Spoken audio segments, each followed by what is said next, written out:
Divas, we have a great show for you today. Special guest. You know, she is an institution in the Florida capital, Karen Woodall. She is a lobbyist and a lot of other things, and she will tell us all about them. She runs this fabulous center in Tallahassee. Many of you may not know this, and she's going to give us an education about what she does lobbying for social services and nonprofits. So stick with us. You don't want to miss it. Karen Woodall. I think one of the challenges that Democrats have faced for a while is that we tend to leave people out. We ignore areas or funders who fund organizations who are going to do voter registration and voter turnout. They're going for the big bang for their buck. So they want to go to urban areas that are concentrated and you can get to more people. And essentially forever, the panhandle's been written off. Rural communities have been written off. And people in those communities actually should have a greater affinity towards democratic principles and policies. A lot of them are poor, they're low income, but they don't identify because they're ignored and they're left out. You're listening to Deeper Dive with Dara, a podcast by the News Service of Florida. Let's dive in. Divas, I am really giddy this morning. I've been talking about having her on the show for such a long time. She is most definitely one of my OGs. She is a fixture in the Florida capital and a legend. I don't think it's incorrect to call her a legend. Karen Woodall, lobbyist. What other titles do I have for you, Karen Woodall, other than legend? The actual ones: executive director, community organizer, lobbyist. Those are kind of it. Okay, well, that's a lot. And executive director of? I'm the executive director of the Florida Center for Fiscal and Economic Policy, but mainly focused now on the Florida People's Advocacy Center, which is a DBA of FCFEP. Okay, and I'm really excited to talk about the Advocacy Center because I finally did get to get a tour of it. And it's got those, if you've ever been in Frenchtown and seen these fabulous murals of RBG and Rosa Parks, that's you. That's me. Yeah. That's us. Yes. And actually, I did not know that was your center. And a friend of mine who lived in Tallahassee and moved away and hadn't been back in quite a while, she and I were driving around and we spotted those murals and we stood outside and took selfies in front of the murals. And I didn't know that was your spot then. But let's start out with how long you've been doing this and what got you interested in lobbying and how did you become the legend? In my own mind. What's your origin story? Well, this will be actually my 45th session. Wow. Lobbying. It's pretty scary because I feel like I'm working on the same things and sometimes going backwards, but we'll get into that. Yeah. I started as an undergraduate at Florida State University, majoring in social work. And my focus was in community organizing. And I did my internship with the real legend, Bud Bell. Oh, yeah. Who was the volunteer lobbyist for the National Association of Social Workers. Yeah. She's the reason I do the legislative stuff. Oh, really? I had never contemplated being able to do the organizing work that I wanted to do in connection with public policy. In high school, I was pretty involved in activities. I was the first girl to be student council president, my class president, and I did all that stuff. So making that connection about being able to actually involve the people who are directly affected by the decisions made in any capital and actually working on policy was something that I learned working with Bud. Yeah, she really was legendary. She's a matriarch of human services in this state. Yes. And so I was extremely well, now you are, lucky. but now you are really. Because I'm old like she was and I've been around. I appreciate that. But, you know, it truly does take a village. And part of the work of the center is that I'm really training my replacements as I was trained. I love this when this happens. If you listen to the podcast, my divas know that I always say I love when my guests start answering the questions before I ask them. And that's what you're doing now. So you're setting up, again, we'll talk about the center, but you're training folks you're building a bench, huh? Yes, absolutely. Okay. And I'm excited about the folks who are out there. The young people who get it, they get the connection between organizing and policy, because sometimes there's a disconnect there. And the real power is when you connect organizing, policy, and legal. That's a very powerful trio in making change. Give us an example. Can you give us an example of how that's worked?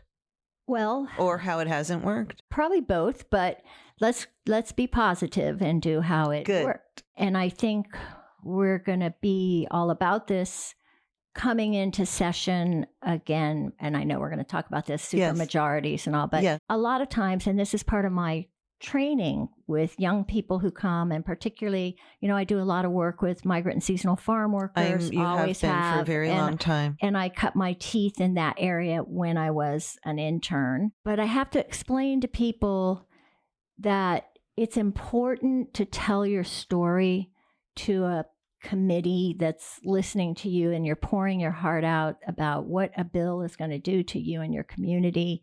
And they look at you and they nod and all, and then they vote the wrong way. Mm-hmm. And explaining to folks that we knew that was going to happen. And I try now to do it ahead of time so that they're not so devastated, but that it's important that you tell your story.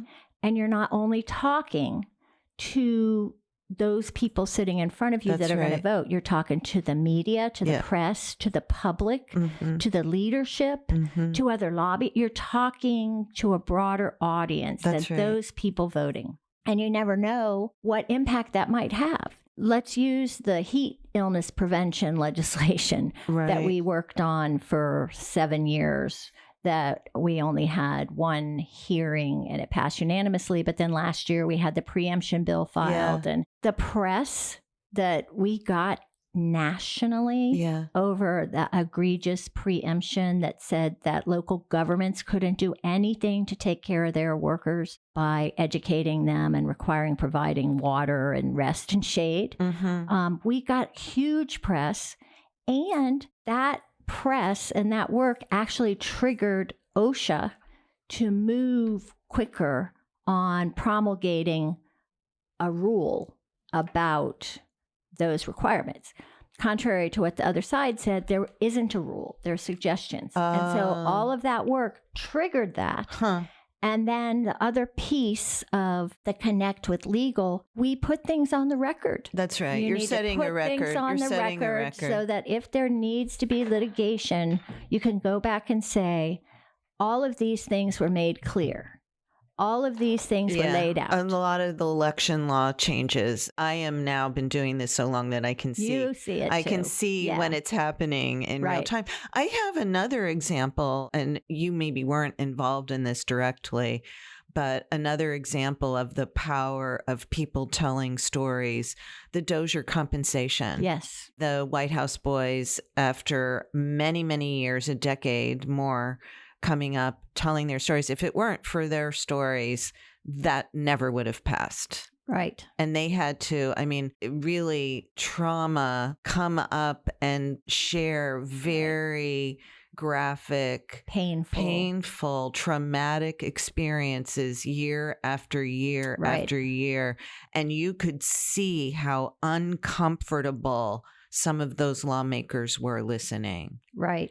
Exactly. And they got more, they got an apology, they got a memorial, so dribs and drabs, but they finally this year got the compensation, and those checks will be coming out shortly. And that's another important message or lesson. Positive change doesn't happen overnight. Yes. It takes effort and work and consistency and longevity. And my story I use with folks when we're talking about this is the mandatory school breakfast program, which is legislation that I worked on as an intern. Wow. I came in to work with Bud, and we did not have a mandatory program, and I wanted to work on it. And my connection was that I went to high school in Hollywood Hills. Oh. And Mrs. Bell was my service club sponsor.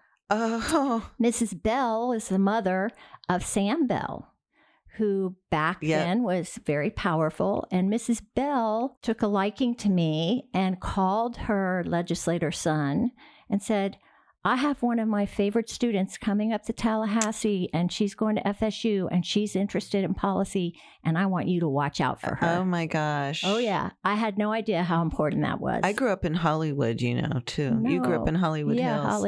I was in Hollywood. Huh. Yeah. So that's how you got you cut your teeth on school breakfast. And the part of the story that matters to this, it took us 10 years to pass that legislation.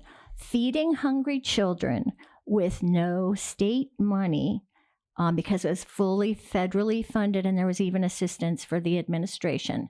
10 years. Wow. And now we have it, and people think we've always had it. Right. But it's still an issue, isn't it? Because now they might go back. Yes, there's components of it. Right. The summer and feeding we do programs. know that there's only, there are many children that these school meals are the only meals that critical. They get. It is people don't understand how much hunger there is in Florida.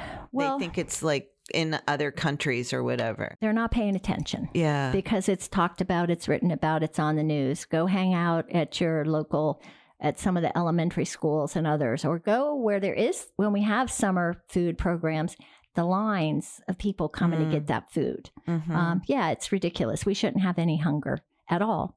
There's no reason for it here, but it exists.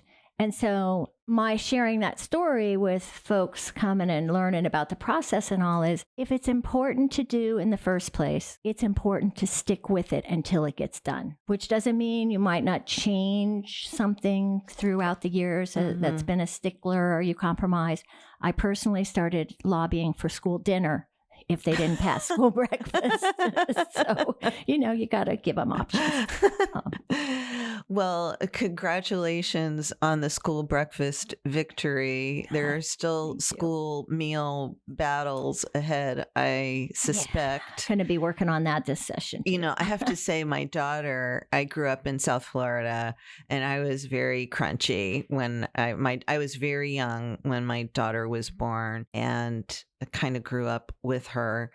But she started at elementary school here, and this was the South. I came up here to go to school, and I was just kind of surprised. She was in kindergarten, and they had corn dogs in that was their lunch. I went crazy. I just could not believe that was considered, a healthy meal for a child. Ketchup is a vegetable. Right. Remember that? I do remember that. Part of the battle, too, is just getting the program in place doesn't mean you're finished. Yes. Because then the battle for healthy meals took place. A lot of the professionals, the cafeteria managers and all who delivered those meals helped fight that battle. Because they didn't think it was healthy either. They just didn't have a say in it at the time. Yeah. Well, we had Chef Justin Timoneri, the state's culinary ambassador, on the podcast last weekend. So this is keeping in with we had a palate cleanse after the elections with him. So you've been doing this for 45 years, so that you're one of the deans of the lobbying corps. I guess Wilbur Bruton has probably got a one-up on you there. But what do you think is the biggest impact that you've encountered since you began lobbying, other than obviously the Republicans taking over the House and the Senate? With no question or doubt, term limits. Yeah. Term limits has been a horrible turn of events for the state. Explain. Well, I was opposed to them when they were out there because we have term limits. This is Phil Handy. They're called, yes, Phil Handy. They're called elections. Those are our term limits. If you don't like what the person who represents you is doing, then elect someone else. People were frustrated with elections, not because of people staying in office, but because of money, the money that's in the system. And it's hard to beat an incumbent because of money coming in from outside of the district, from lobbyists, from others. So what we needed was actual campaign finance reform. And I think when term limits was running, there was also a so-called campaign finance reform bill running, which wasn't campaign finance reform. So we didn't fix that. But we have this artificial restriction on people being able to serve their constituents in our Constitution. So we will never get rid of it. It's 8 years. I'm sure most of your listeners know that. 8 is enough. That was the campaign. That was the campaign. And while I opposed it then, because of the reasons I just said, what I didn't think about that is a very negative impact for lobbyists, for people like me who are working nonprofits, working issues, we're not lobbyists that make big campaign contributions. You can't write a check for $50,000 to get access. Or even $5,000. Right. None of those. And I get access, but it's harder. Yeah. Part of my success or opportunity in the Capitol was I was there every year. You build relationships. You get to know the members. It doesn't mean they agree with you, but they know who you are and what you're doing. And my mission is always to change at least one person's heart and mind throughout the session. And that's another part of my training. Talk to the people you don't agree with. Your mission is to get them, even if it's one vote, because sometimes we talk to our friends and we need to do that. But anyway, when you've been in the process together for 10, 12 years, you build those relationships. Term limits, that's out the window. So many of the members, they don't know who I am. I didn't give them a campaign contribution. I can't get to everybody. Particularly in the House is the bigger challenge because there's many more of them. And people in the Senate, as you know, they go from the House. So you have that relationship. But it's really challenging. And the other thing is it plays so much more power in the hands of staff and lobbyists. You have your speaker comes in, you get all your new people. They want to be in leadership. They don't have time to be a leader. So they do what leadership tells them to do so they can get anointed to be into leadership. Even before they're really not healthy. Elected now. It's really not healthy. And we'll never get rid of it. Yeah. We never will. Yeah. I mean, they're wanting to do it. They want to do it for school boards. They want to do it for... Yeah. We have elections. Make them work. One of the things we were talking before I started recording about the speeches, we're recording this, Karen and I, in the speakeasy the day after the organizational session. And we were listening to the speeches. And I've been watching these memos that Speaker Perez has been issuing. And it feels to me like he's aware of the power maybe that staff have, and he's wanting to take some of that away. Did you get that sense from him, or? Well, I definitely got the sense that he's trying to set a tone that things might be done a little differently. Right. That his focus may not be what the focus has been in the past. And I didn't really have any problems with that because, it all depends how it plays out. What struck me was he said, people keep asking me what my agenda is, what my priorities are, and I haven't answered. And I haven't answered because my priorities are to serve the people of Florida, which is the concept that I think all agree with. And so being the eternal optimist that I am, which is my survival skill, I want to take him at his word and see what that means. He talked, I know people will be concerned, he talked about cutting waste. And a lot of times we panic because that means cutting social service programs that are important to people.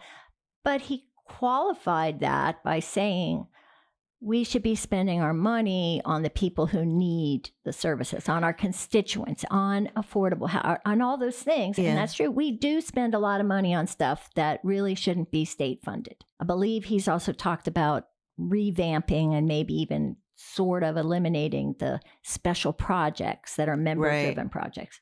I've never really agreed with those, even though a lot of services get funded out of it. If we would fund statewide issues that need to be funded, you wouldn't have to have a hodgepodge of social services all over the state. And there's a lot of things that are, it's used kind of to curry favor with lobbyists or to keep people in control. It's really not good. Well, they're not really all social service projects. No, they're not. There's either. water projects, there's arts, there's all of that. Yeah.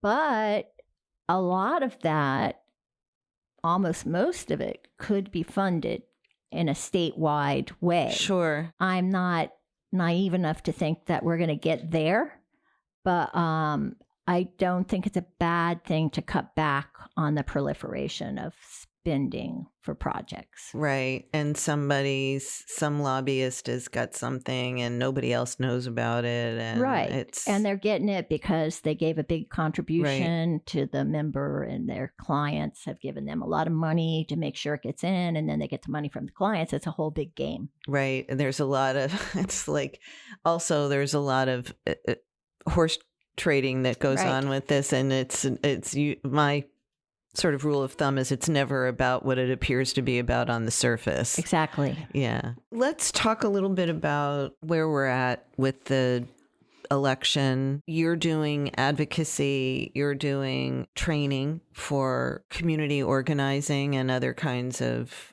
activism. What advice would you give the Democrats right now? What do you think they got right and what do you think they got wrong? I think one of the challenges that Democrats have faced for a while is that we tend to leave people out. We ignore areas, or funders who fund organizations who are going to do voter registration and voter turnout. They're going for the big bang for their buck. So they want to go to urban areas that are concentrated and you can get to more people. Mm-hmm. And essentially forever, the panhandle's been written off. Mm-hmm. Rural communities have been written off. I do a lot of work in rural communities because I work with farm workers. Right. And people in those communities actually should have a greater affinity towards democratic principles and policies, because a lot of them are poor, they're low income, they're working, but they need the assistance, but they don't identify. Right. Because they're ignored and they're left out. Is that why, or is it because they don't identify with some of the other, I'm using air quotes, culture? Yeah. I think it's probably a mixture of both. Okay. But you can, in my experience, you can help people view these so-called culture wars differently if you have a relationship with them and they trust you on other issues that you're working with them on. And when I talk about organizing in rural communities and left out communities, I mean with trusted messengers that they know. You don't drop people in there 3 months before the election. And you really don't do that anywhere. With somebody from another state. Yeah. Right. That has no clue. And that's true with any organizing around electoral politics. That should be done year round, and it should be done in the context of working with people in the communities and listening to them. And I know this has been being talked about, but it's very true. Listen to people, help them with things they need help with leading up to elections, because that's how you build relationships. That's how you build trust. And then that way, when you're talking about issues, you're talking with them about what these amendments mean. And people never know about judges.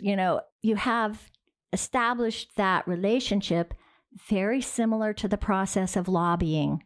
It's about relationships on one level. I mean, lobbying's about other stuff and money, but you can never get past the money if you don't have the money, if you don't have relationships. I feel like that's part of why, I mean, that's how I ended up doing this podcast and getting the people like you to join me. It's all about relationships and being around and, really like walking the halls, old fashioned shoe leather reporting and knocking on doors and sitting in committee meeting rooms. And things have changed so much in the Capitol. COVID really changed, but technology came, it was a perfect storm, I guess, because you don't see people in the Capitol in the way that you used to. The fourth floor is not, right? It's funny you say that because I guess it was probably last session, maybe, I don't know. They run together, as you know.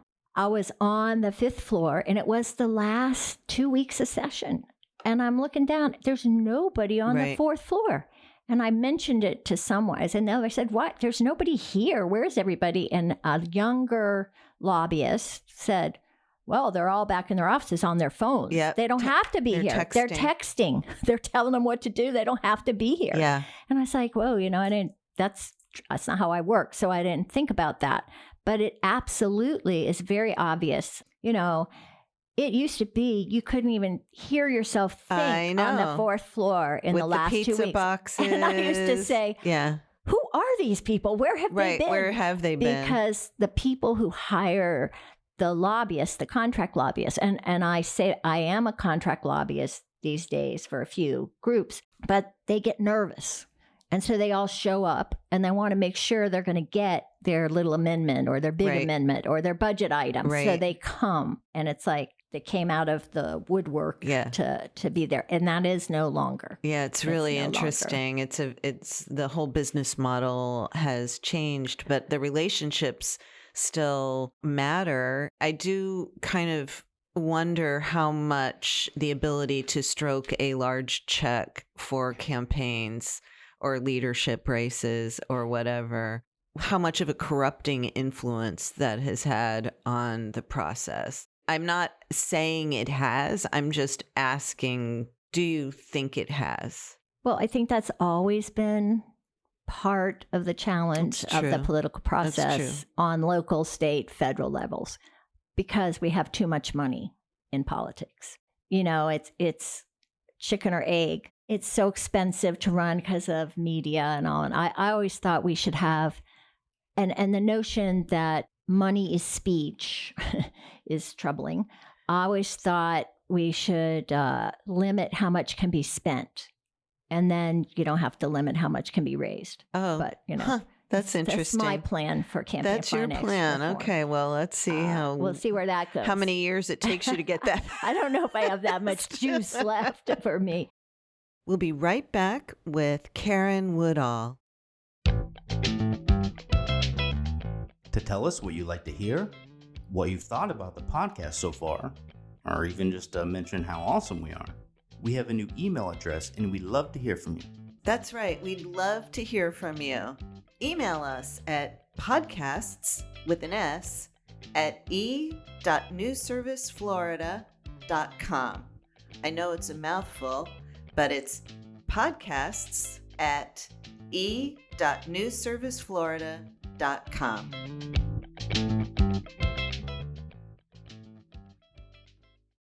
And we're back with Karen Woodall. Before we get back into it, I wanted to just mention she forgot to give herself a plug. She wanted to let everyone know that people who want to help the refugee families that she's working with can make donations to the People's Advocacy Center. So just reach out to her through her website if you're interested in giving a hand.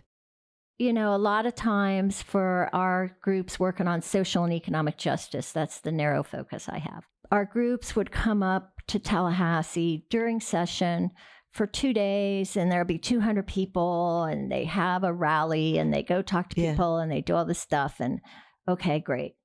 But it's not effective. I mean, it's effective if you do it as a part of ongoing presence and work. And I preach, have 4 or 5 people every week. Yeah. It doesn't have to be the same people. In fact, it's better if you have different people. You can have consistency. And then you start to establish a presence, you start to learn the process. Yeah. We have an organization, Florida Cares. I don't know if you've I talked to do. them. Denise Rock. Yeah, Denise Rock. I need to get her on. She's Yes. on my list. She has office space at my center. I ran into her at your center when I came. That's yeah. right, that small world thing. Yeah. There's 0 degrees in Tallahassee. Anyway, she was part of some of the larger groups coming up here for criminal justice days. Right. And was interested in what I preached that. She said, I think that sounds very interesting because our people go visit folks in the prisons. Florida Cares is formerly incarcerated or have loved ones that are incarcerated. Yes. As you know. I'm sorry. For I should have mentioned that. That's yes. okay. Thank you. Sorry. Takes a village.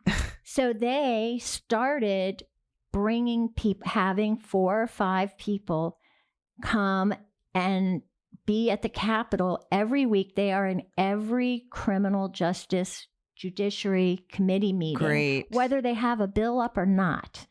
But that means the members got to know them. The staff got to know them. Right. They became a resource. The departments of corrections people who are in all those meetings knows they're there, and they're going to challenge them when they say stuff that's not correct because they have that experience. And that's true of all of our groups. If you're here, you really start to learn the process. You develop relationships with the press, with the other lobbyists, and that's how you start to really make a difference. And the reason they're able to do that is because back when I started lobbying, when I was only 6 years old, I realized early on that our groups needed somewhere to stay, a safe place to stay and work from, because they can't afford. These are nonprofits, poverty-based. They could come once if somebody was funding them. And if you only come once, you're not going to influence the process. It's spendy. And it's expensive to get into hotels. You can get in, blah, blah, blah. If you work, you have to take time off from work because this is going on during People from Miami get on a bus after work. They drive all night. They'd get to Tallahassee. They'd get here at 4 or 5 in the morning, 6 in the morning, have coffee at First Presbyterian Church, go down, have a press conference, run around for a minute, and get back on the bus and go. That is not learning the process. It is not making any big change or little change even. No. So it's clogging up the elevators. Really, I'm sorry. No offense. Yes, I know. I understand. No I offense. get it. But, and we still do that. And it's good for them too, though, because even if they're just doing that one day, they get a lot of satisfaction. And they get exposure. Yes. But much more effective to be able, but they couldn't afford it. Right. So years ago, I started looking for a place that we could have people stay. And we have had iterations. I would rent a house, a big house, and people could come and stay in it. My house that I live in now has 3 units, and we used to stuff people in there. It started out as kind of like being our advocacy center, but we outgrew that pretty quick. And we were looking, always looking, never had some things we thought about, but they fell through until I was at the vacuum cleaner place in Frenchtown. Oh, yeah. On Bruno going that way. I know the vacuum. And there's a light. There's a light lampshades next door. Exactly. Yeah. So usually when I go there, I just go down the one way to my house. It's not far. Well, I parked funny and I couldn't go that way. I had to go down Georgia. And big red brick building, big sign on the side of it for sale or lease. And I'm like, that looks interesting. And I pulled in, I called the number, talking to this guy. Tell me about your building. So he's telling me about it. I said, I'd really like to see it. And it ends up that I'm talking to the person who was the head of Disc Village. Oh, right. Disc Village owns that building, actually. And their offices used to be in there. And it's Tom Oakes. We talked.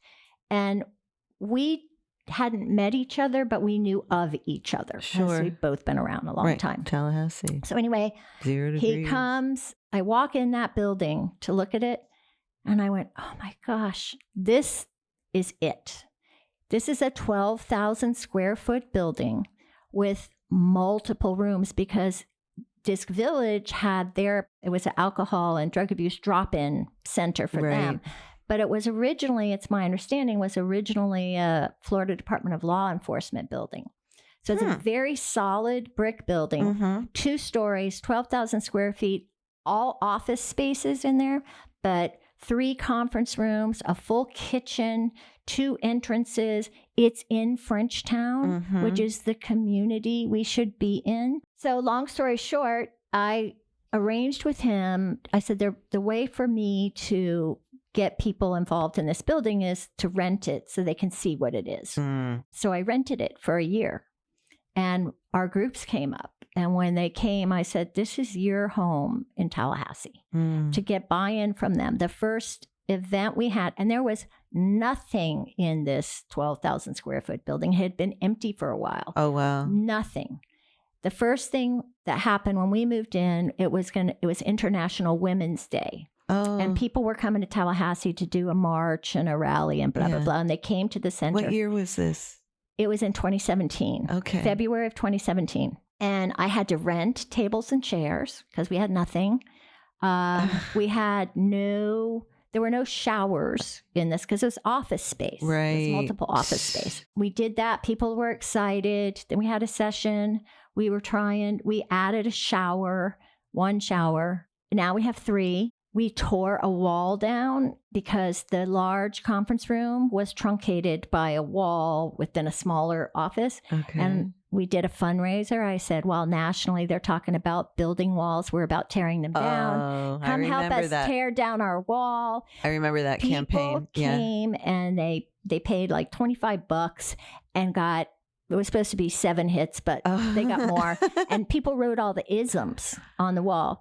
Racism, sexism, fascism, right. All of that stuff. And we smashed it. Oh, wow. It was very cathartic. Yeah. And it took this wall out. Yeah. And now it's a big open conference room. Yeah. When we do stuff, we try to have multiple meanings for it and multiple purposes. And so anyway, we rented the space for a year. I couldn't have done it without the support of Disc Village. We closed for not a lot of money down. Right. And I couldn't have done it with a bank because I had no collateral or resources except, reputation and all. Right. So they worked with us. It's and now we are paying a mortgage payment. And so we could paint. That's how we could do murals. Right. And we could paint. I had bumper stickers all over the building because I couldn't paint. Oh. But it's a message building. When you come in, as you saw, it's messaging. So now we're working on, hopefully, since we're out of this campaign season, I really want to do a capital campaign to pay the building off. Right. Because we want to own it. We want it to be there. We want it to be for our folks. We needed to get established in the community. And we have community meetings there. Women's groups come for luncheons from Frenchtown and Griffin Heights. And all of our organizations utilize the building. And now our groups, Miami folks in particular, they still leave after work and drive all night, but they get to our center. They can come in, they can go to sleep, they can get a shower, then they go up to the Capitol. Sometimes they go ahead on back, but sometimes now because they have a place to stay, they stay, they have a meal. Part of the concept is too, we have different groups so they can coordinate and learn about each other and support each other at the Capitol. It just makes it much more powerful. People can come during committee weeks. People come and have training sessions for their people before session starts because they can afford it and they have a place to stay. So you're gearing up to do now session committees start next month. Right. And we'll have more people more consistently.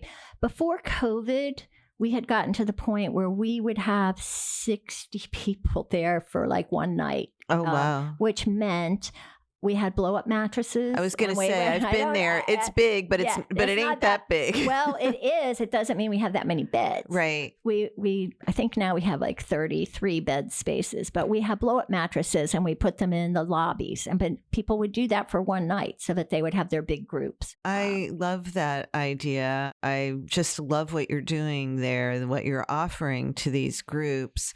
I really want you to talk about the prison dorm room because I walked in there and I've spent a lot of time writing about prisons. I have personal, direct experience with loved ones incarcerated. And it like the minute I walked into that room, I knew what you were doing there. I'd like you to talk about like how that evolved and what you're doing. It's really something. The credit for that is given to Denise Rock Really? and Florida Cares. Okay. Because that didn't start out that way. That was my bunk bedroom. Right. And it was the most popular room because people say, oh, kids. I'm like, no.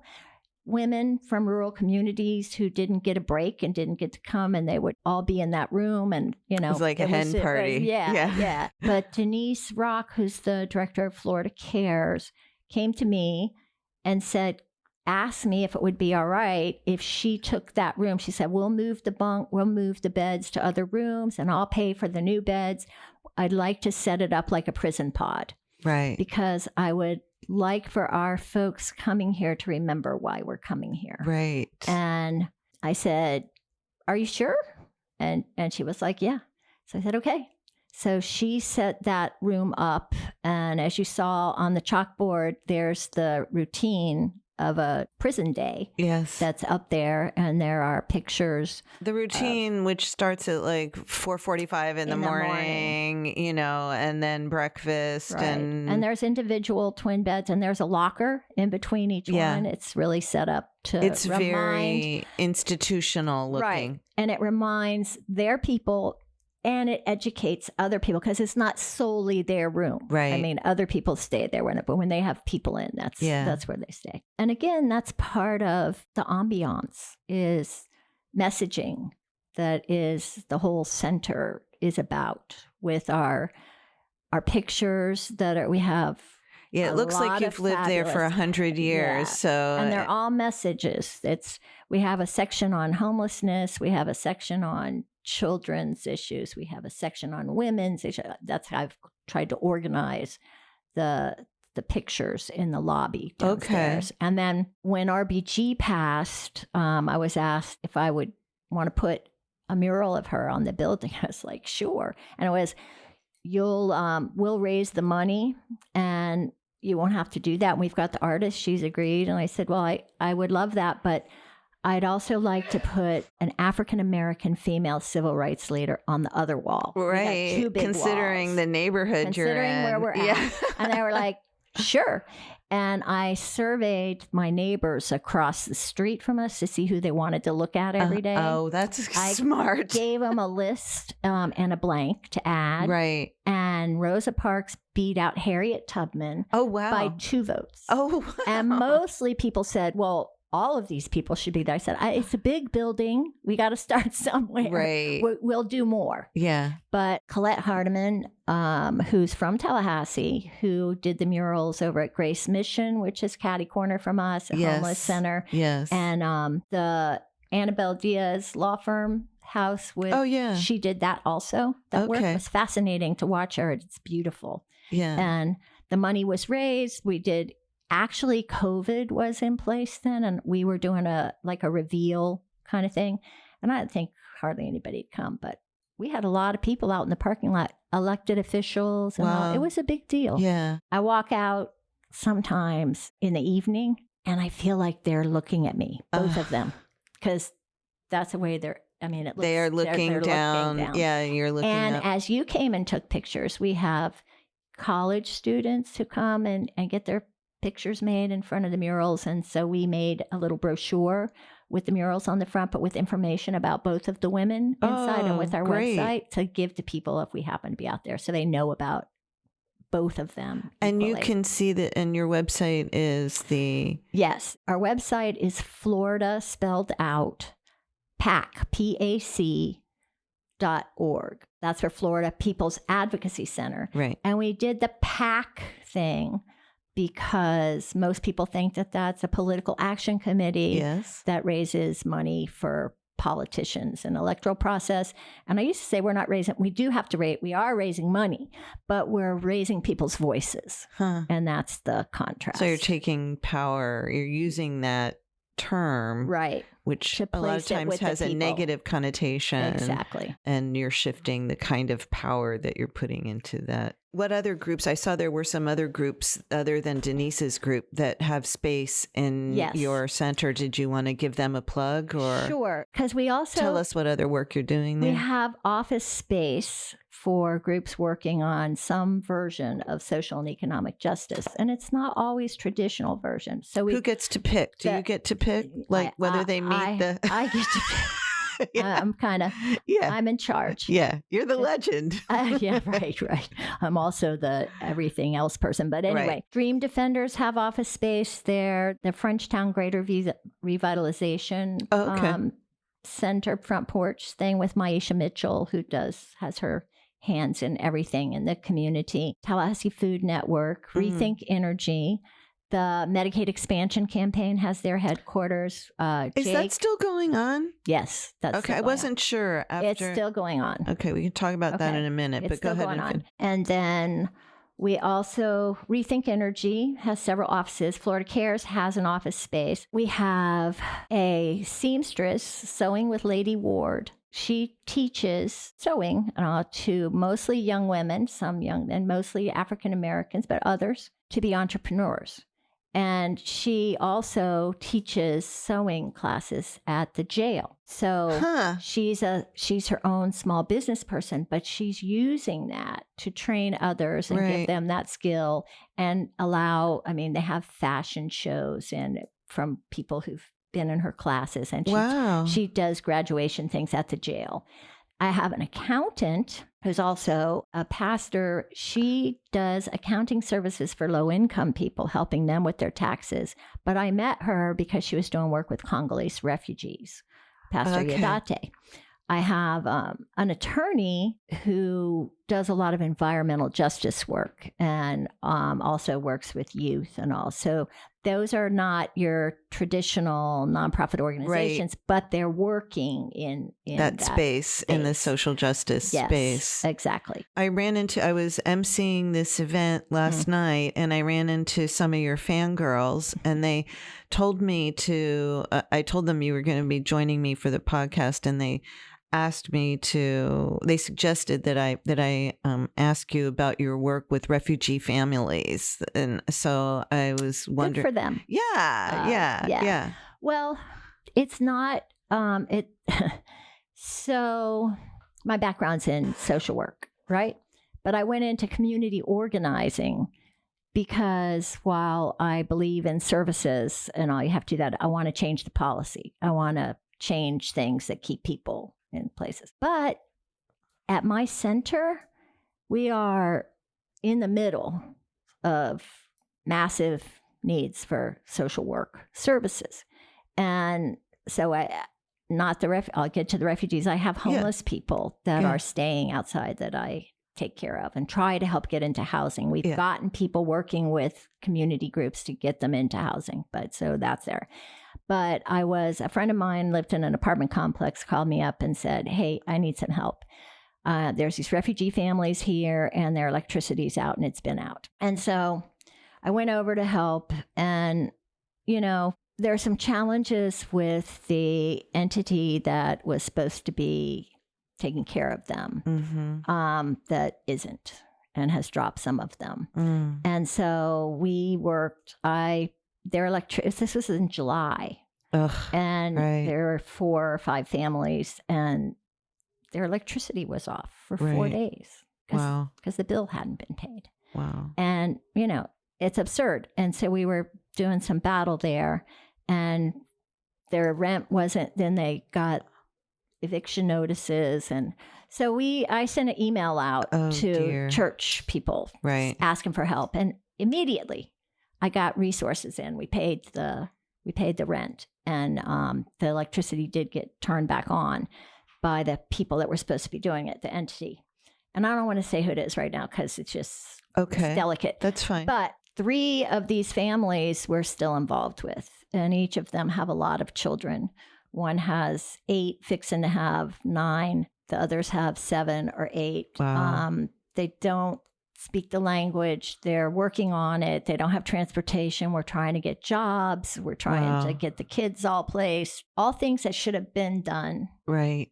That weren't. Right. So that's been a whole nother level of, it's the rec service. It's almost full time, but it informs my policy work because there are policy issues that need to be addressed.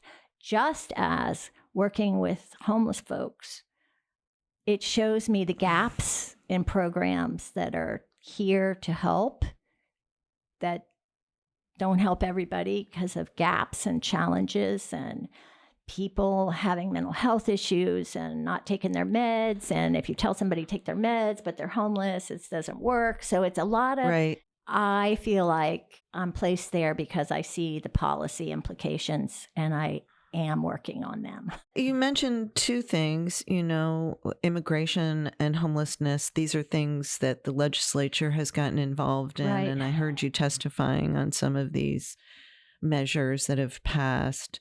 Is there... Yeah, I was testifying against them. Yes. Just to be clear. Although I have to say that this homelessness thing that they did, there was Can't sleep in public. Yes. You're not allowed to sleep in public, but they are not... The law, the way I understand it, doesn't include it's not criminalized for the person who does sleep in public. It is the city the municipality that would end up getting sued if somebody sleeps, Well, yeah. Am I right? Or well, technically, yes. They were rather cagey in how they did that bill because while the legislature didn't criminalize it, they did say that the bill says that local governments cannot allow people to sleep in public spaces in parks, on anything owned by the city or county. Yeah.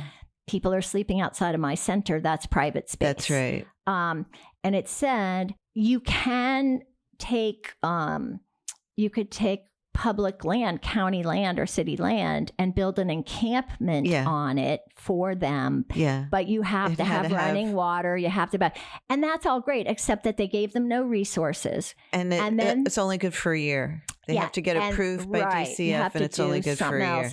Yeah. And it does say that if this bill went into effect October 1st, if by, I think, January or something, 1st.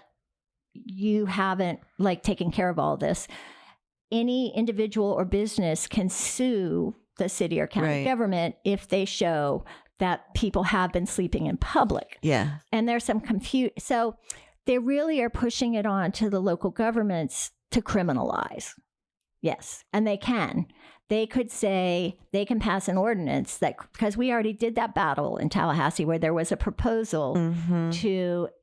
They say they weren't criminalizing, but yes, the language was you would have to be offered assistance by the outreach workers to go somewhere, to go to the shelter, to get help. If you refused it, you could be fined up to $50 a ticket, and you could be put in jail if you didn't do it. So that didn't pass, but it was discussed. We organized against that. Yeah. And in this instance, most communities that I'm aware of, sheriffs and all are saying we're not building a camp. We're not criminalizing. We're not going to, but that's not everywhere. They're also not wanting to build camps. Well, no, because that's not real practical. No. And where it was done, I have lobbied that two things for this, based on my experience at my center. We need something that is, I was calling it transitional housing. Right. But there's some, again, policy issues with the federal government and how they term things and what you can get federal money for homelessness. And if you call it transition, then they're in something and they're not homeless and it knocks them back on a wait list for permanent supported housing. So you really have to call it shelter. It's all gobbledygook, word games. Bureaucracy. But I have been pushing for, I'm going to call it now, extended shelter or something for people on the street who are on wait list for 8, 9, 6, 7, 8, 9 months for housing. Yeah. A number of them are not capable of being in housing on their own. I had a direct experience with that. Finally got in, trashed it, couldn't handle it. Right. Mental health issues. Yeah. So they need support. We have permanent supportive housing. We just don't have enough of it. Right. So we need more of it. And then there are people who do sleep out in camps. A lot of them are veterans. They won't go inside. They're not going to go inside. They're not going. So have a campground. And also the liquor and the booze and the drugs. Some people are addicted and they can't just. Yeah, they can't just turn it off. Right. They need help. Right. But we also could have a campground that was staffed, that had security, that had structure with bathrooms and food stuff and all for people who chose to be there. So those two things, while we build, we have a need for affordable housing for low income people, but the people I'm talking about don't even fall into that category. Yeah. People on the street ain't going into those non-existent places that we're working on. I'm a little surprised that you would be even supportive of the idea of a camp. That I don't know why, because I there was so much pushback against that from so many people. Well, I'm not talking about the way it's structured in the legislation. I got you. Because that is forcing people to go there.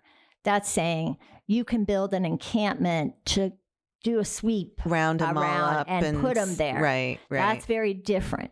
You're talking about like what they do, is it called the stand down or the stand up, or, where they do it here in town a couple times a year, and they have attorneys there, they have soap, they have shampoo, they have services that go out to people, for the veterans can come and but they also do that every Thursday at Lake Ella, where veterans can come in. That's Susie and Dan do that. Good friends. They do it every Thursday. Oh, they do it on Thursdays. And that's people coming to them. Yeah. And our outreach workers do go out to the encampments. I'm just talking about a safe place for people who want to be outside because of whatever reason. They don't want to go in a structure. So have a place where it's organized, it's safe.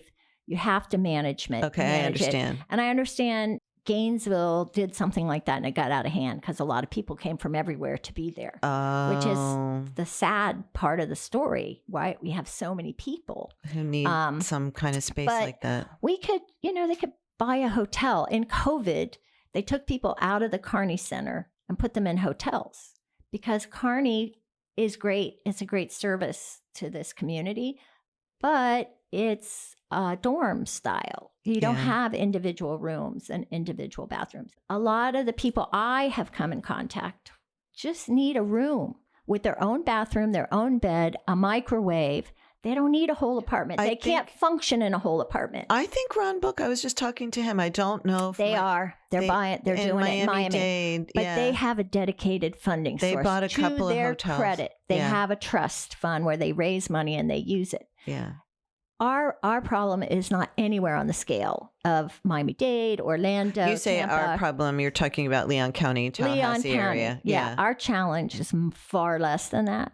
You just have to decide that you want to invest local money and leverage federal money and think out of the box about what to do. I've been pushing, there's a project in Atlanta called the Melody Project, and they use shipping containers. Yes, I've seen that. I've looked into that. That are insulated. And Georgia FEMA donated some of theirs that they used during emergency management stuff. And the city of Atlanta actually donated city property downtown in a parking lot. And the Melody Project is a little community with shipping containers that are single rooms with a bathroom, a bed, a kitchenette. Yeah. And it's a little community. They have a dog park. Actually, I need to go up there and see it. Yeah. But, it's thinking, and this pun is intended, it's thinking outside of the box, inside of the box. Right. We can use other materials that are quicker and less expensive to invest in and get people off the street. Some of that, we need more permanent supportive housing for people who need help all the time. Some folks just are going to need help.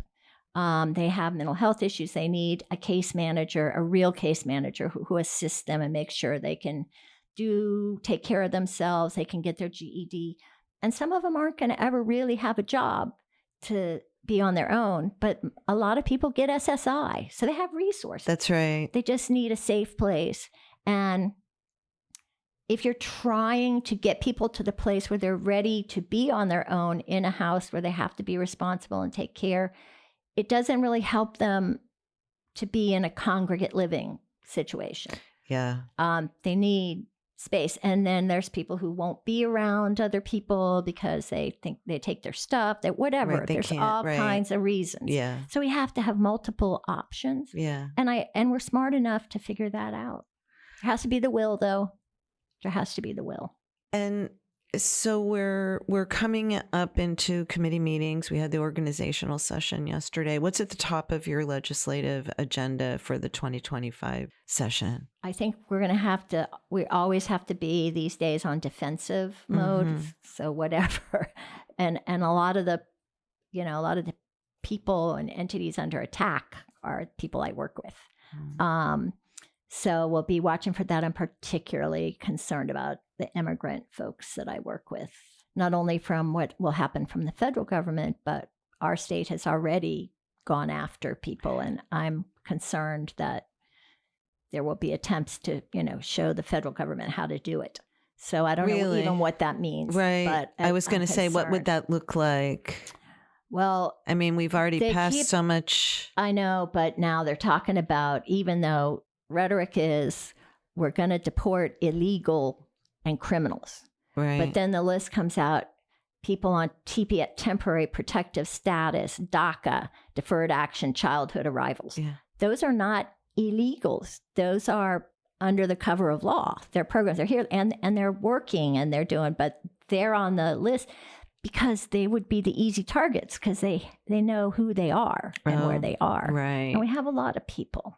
Dreamers. We're talking about dreamers. DACA, they're working, they're in school, they're incredible. They've overcome incredible hardships. One of the young men I know and have worked with graduated from law school. Yes. Is got a big time job, is taking care of his family, was a migrant. Isn't he one of the ones that they changed the law for? Or no, that's his friend. Jose, I know him too. Yeah. He stayed at one of the versions of my center right. before this one. I remember.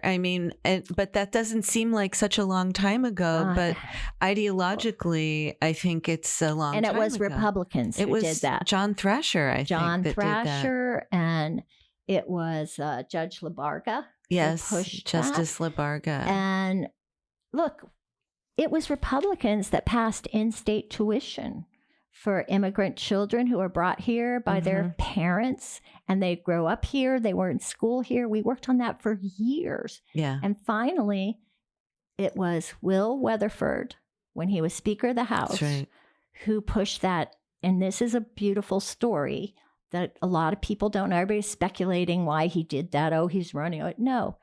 One of the organizations I've worked with forever, Margarita Romo, I'm sure you've met her, with Farmworkers Self-Help in Dade City, always took her kids, her young kids, to meet with politicians. She's on my board at my training center. And she took a group of middle school kids in to meet with Weatherford. When he was first elected, he was their representative. And he said, well, what can I help you with or whatever? They said, well, can you help us go to college? We have to pay out-of-state tuition and we can't. I mean, it's hard enough to pay in-state tuition. And he told them, he said, I can't really do anything about that right now, but if I'm ever in a place where I can, I will help. And that is why he took that issue on. I didn't know that. And then he got Jack Latvala. Jeanette Nunez carried the bill for the speaker.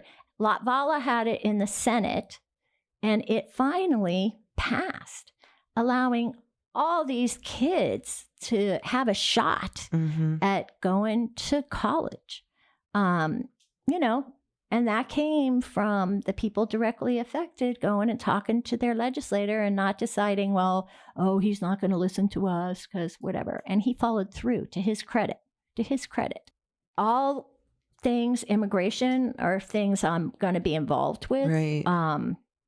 Because that's where my heart is with folks. I got involved with farm workers when I was an intern Right. with Bud. For whatever reason, I don't even know why, I did a paper on migrant childcare, daycare. Oh, wow. I had no idea.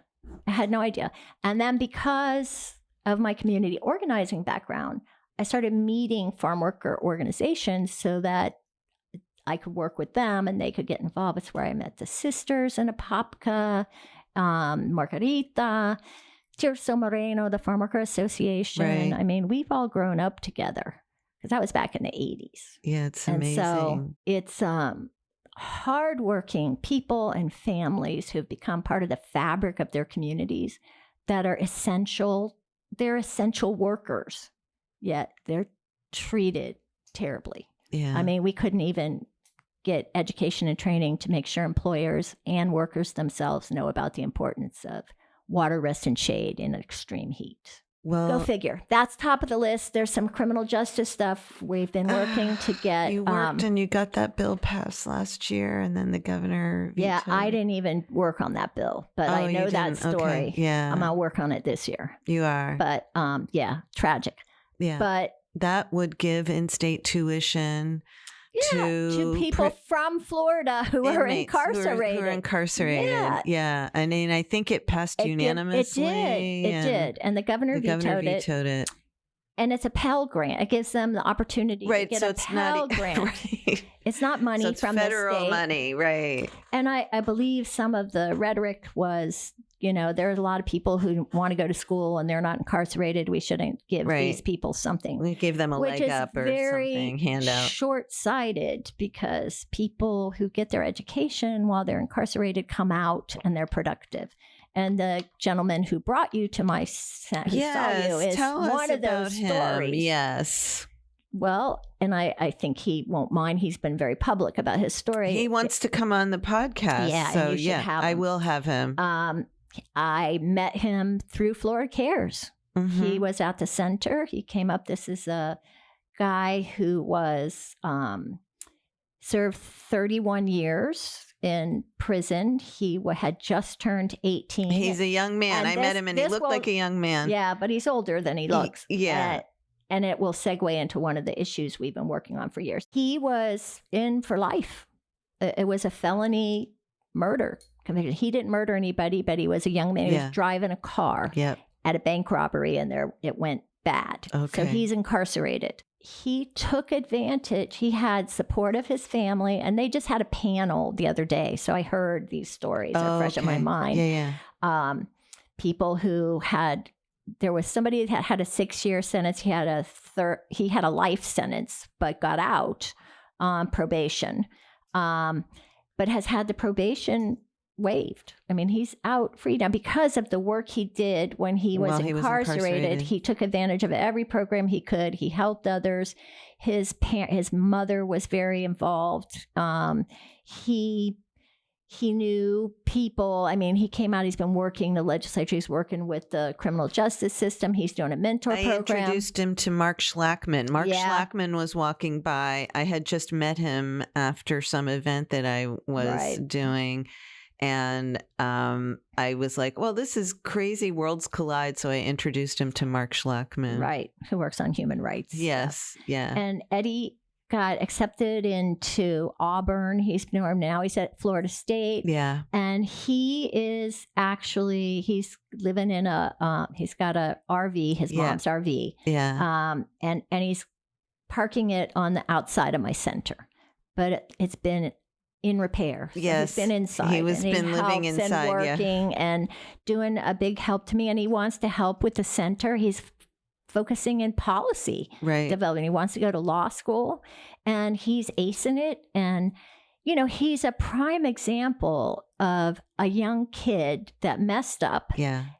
But had opportunities and took advantage of them. And now is going to be a great asset to the state at large. Yeah, he hasn't been out for too long. Not very long. No. But that's why I told him, I said, pace yourself. He seems like a young man because when you think about it, he was 18. He was 18 when he was incarcerated. He turned 18 a month ahead. Right. So one of the other issues I've been working on for a number of years with Southern Poverty Law Center and ACLU and other child groups and all is to change the process in Florida that is known as direct file, which allows a state attorney to have the sole discretion on prosecuting a child because it's a juvenile as an adult.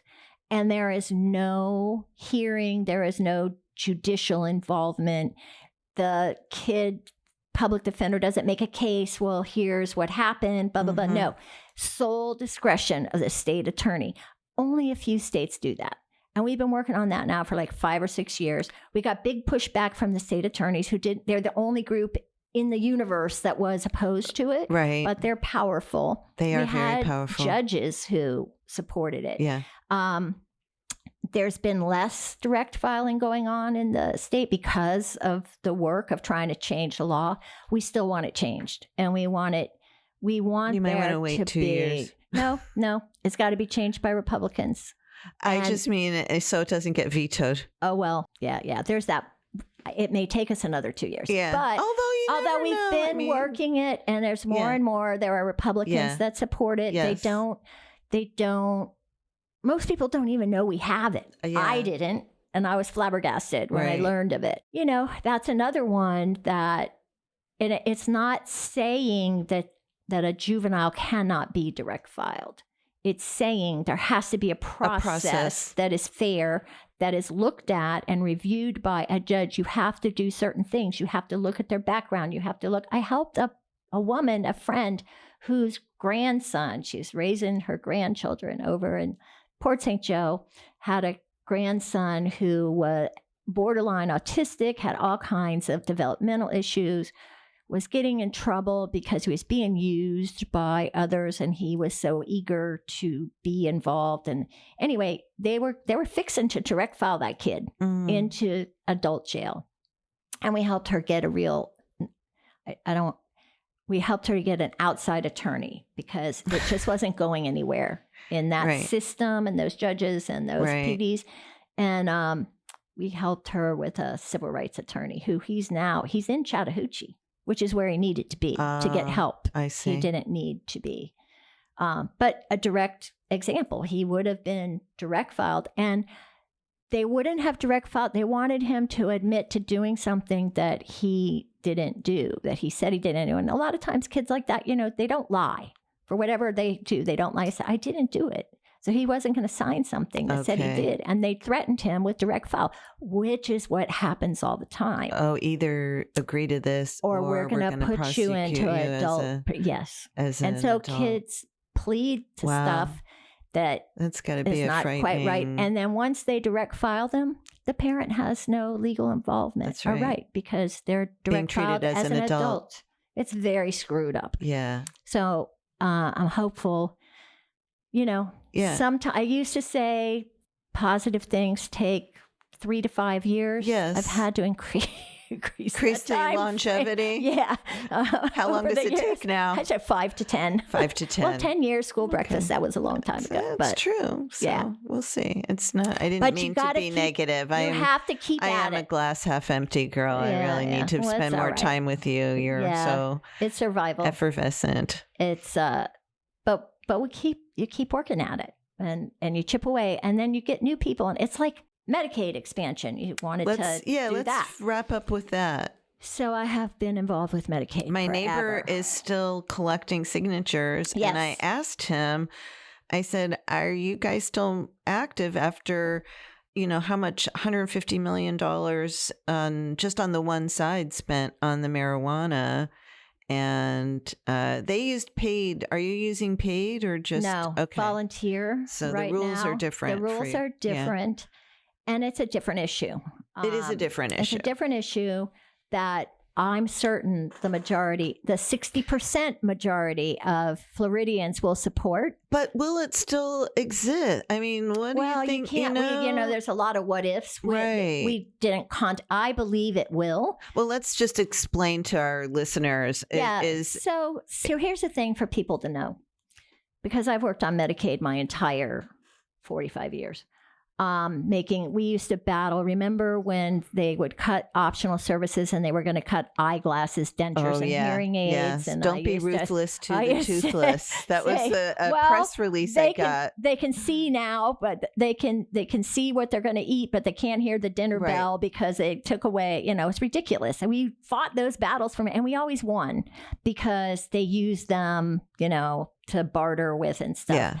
But when Florida has always been stingy with Medicaid because while it's a federally funded program, it's a match program. States can have different rules. You've always been able to have different, you have a floor, but your ceiling, there's a floor, but you can go higher than, what the floor is. And Florida just has always been at the bottom. So, and the reason, ever since Jeb Bush, actually, he tried to get Medicaid block granted in Congress when his brother was president. He wanted to block grant it because Medicaid is one of the few remaining entitlement programs, meaning if you meet the eligibility criteria, you have to be enrolled. Right.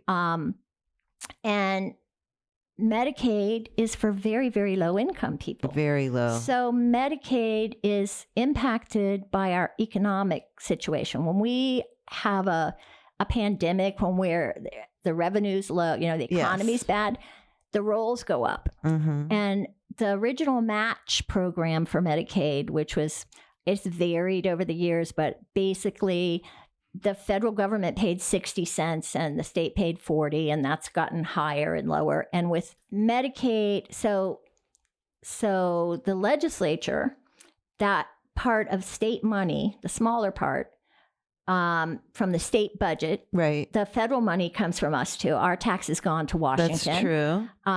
We can't say we don't want to participate in the Medicaid program now that we're in it. We'd rather spend it on tax breaks or roads or education. That money goes. So when we don't draw it down, it goes to other states. And they didn't like having any expansion. They wanted to block grant it so there was a fixed amount of money, which was not to our benefit, so that they wouldn't have to put up that smaller state match because that's general revenue they use to give tax breaks. They can only use general revenue.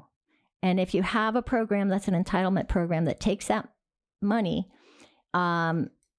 and you have no say, they hate it. That's why historically the Republican side of the ledger has hated Medicaid. Okay. So let's fast forward to the Affordable Care Act and Obamacare.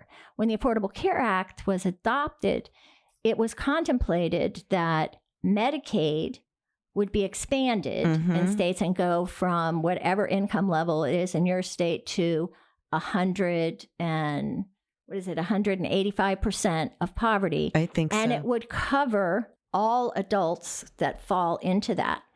Currently, in Florida, you can't make more than 31% of the federal poverty level and qualify for Medicaid. Poverty is 100%. You can't make more than 31%. And you have to have dependent children. Right. If you have no dependent children, you can be destitute in the street. You can't qualify at all. The Affordable Care Act said, no, you have to cover those people. They call them childless adults. They're not really childless. They don't have dependent children. Right. So that was a big deal. And it's a big deal for Florida because we've never covered, and for the South. But that means more people are going to come in. And an expansion, it's only 10 cents of the dollar that the state puts in. 10 cents. And we draw down 90 cents. Right. And it's a big help to hospitals, to mental health centers. Most of our mental health programs funded with general revenue. We don't get federal match. We would get federal match, and it's that income category that it covers. So there's many studies showing a savings to the state budget. A net savings. Yeah. But because they don't want to have that little bit of money spoken for. And some of the members now, they don't even know why they're supposed to hate Medicaid. But they were told they hate Medicaid. And so that battle... Or Medicaid expansion. No, they hate Medicaid. Okay. But because we hate the whole thing, we don't want to do anything to increase it or maximize or put enough money in for developmentally disabled people that would draw down more money because we have to put that little bit of match in. So that battle has been maddening. There's only 10 states in the country that haven't expanded Medicaid. And Florida was slow to go into Medicaid in the first place. But the Affordable Care Act contemplated that everybody was going to expand Medicaid. And remember, there was the lawsuit by the business community. Yep. And the court ruled not that you shouldn't expand Medicaid, but that you couldn't use the stick that was in there. They said, if you didn't expand, we can withhold all of your Medicaid funding. Okay. That's what the court said you couldn't do. Okay. So it became optional. Right. And that battle, so because they didn't even think that would happen, to qualify for the Affordable Care Act, the Obamacare part, you can't make less than 100% of poverty.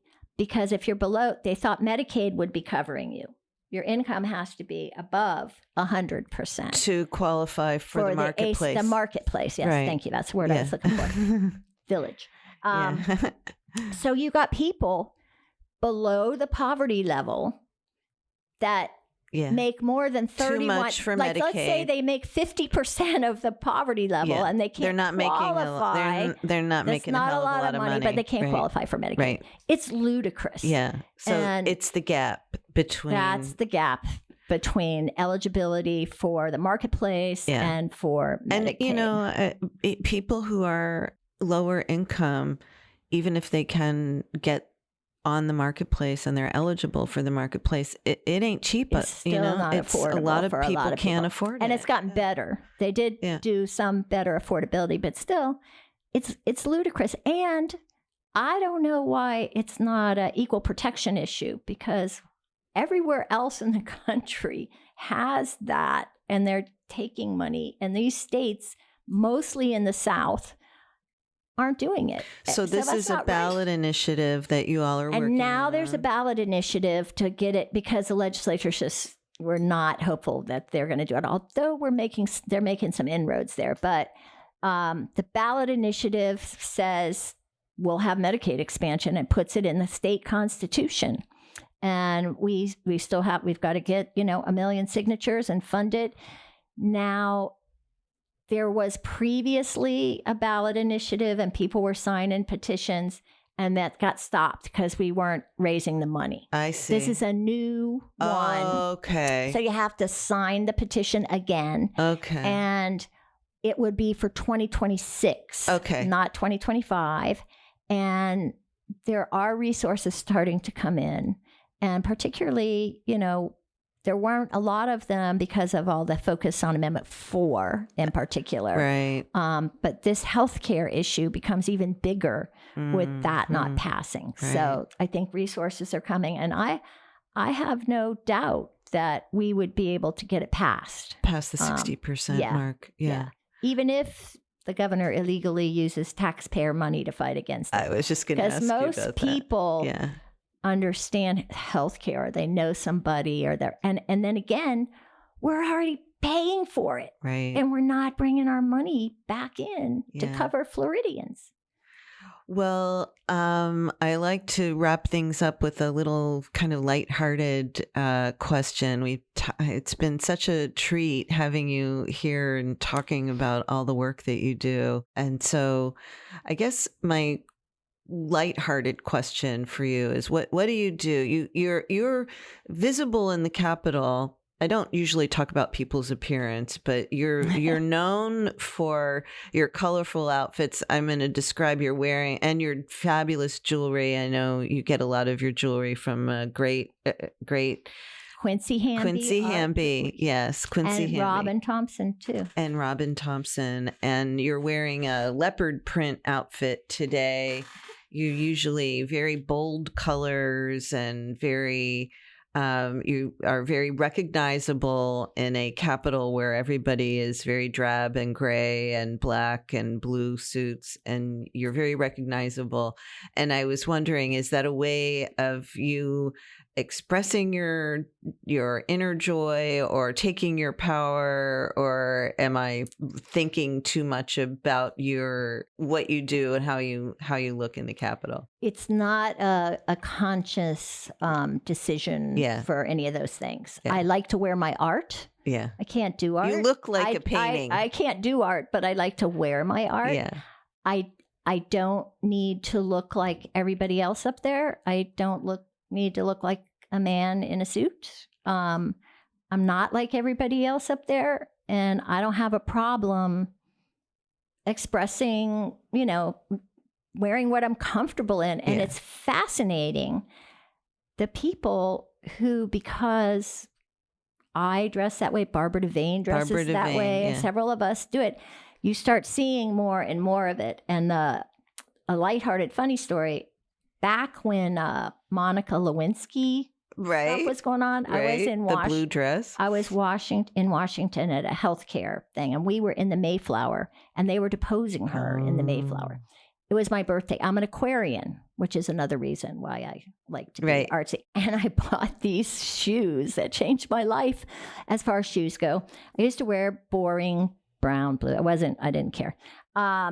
I know which shoes you're talking about, spandex, girl. black spandex, short little booty things with psychedelic colors all on them. I know. I knew exactly. They were $25, and it was my birthday, and I was like, I'm buying these shoes, and I wore them. Oh my goodness gracious! I had so many people comment on their shoes, and when I wore them to the Capitol, and I said, some of the male lobbyists were like, "Whoa, look!" I said, "These are my power boots." And when I have them on, be careful. And that became my thing. And people would look, oh, good, you don't have the shoes on today. I guess we're safe. I was on the wages board. I was in Orlando sitting up front, and the tablecloths were down. You couldn't see. But all of a sudden, the head of the Chamber of Commerce there was pitching us to do a project. And at the end, I didn't know him. He says, Mr. Chairman, Michael Poole was the chair. Mr. Chairman, I'd like to take a moment of personal privilege. I want to tell Miss Woodall that those are the coolest shoes I've ever seen. So it became this major icebreaker. That's great. And then women started wearing other shoes. I said, oh, those are great shoes. I've had these forever, but I didn't think I could wear them to the Capitol. But I said, well, if she can wear those shoes, I can wear these shoes. Absolutely. Sociological study. Yes. Permission. Absolutely. It's permission. Well, I'm doing this. Yeah. I fractured my tibia last year, and so I can't wear heels or anything, but I am enjoying. I see you got your leopards. I got my and they match your dress. Yeah, there you go. I have my Crocs with the gibbets and everything. Karen Woodall, the legendary Karen Woodall here in the Speaky. It has been a real pleasure chatting with you today. Thank you. Thank you so much for taking the time, and we'll get you back on after session and have a lot more to talk about. And thank you for your longevity and persistence too. There's been a lot of turnover in the media, and that's hard on us too, because we get people educated about issues, trained, right? and then you got to train us all over again. It's like legislators. Well, here I'm going to send you out with this because I think you're really groovy.